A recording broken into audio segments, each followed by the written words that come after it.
Sensex 82,600ના કોલમાં best entry ક્યાં બની શકે? ભાઈ આ પ્રીમિયમની બેસ્ટ એન્ટ્રી મતલબ કે રાઇટ વેલ્યુએશન 127ની આજુબાજુ છે.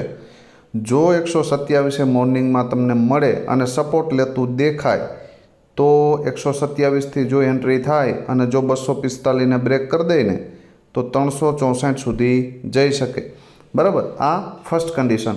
સેકન્ડ કન્ડિશન કે આ પ્રીમિયમ ફ્લેટ ઓપન થાય, બરાબર, અને ત્યાંથી 245 આવે ને સપોર્ટ લઈ લે અને અહીંયાથી તમારી એન્ટ્રી થાય, બરાબર, અને જો 364ને બ્રેક કરી દે તો 480 અને 697 સુધી જઈ શકે. આ પ્રીમિયમમાં રજિસ્ટન્સની ઉપર એન્ટ્રી એક જ કન્ડિશનમાં બને કે જો માર્કેટ ગેપ અપ થાય 697ની આજુબાજુ કે 650ની આજુબાજુની ડીપ આવે અને તમારી અહીંયાથી એન્ટ્રી થાય 480થી તો 863 સુધીના ટાર્ગેટ મળી શકે.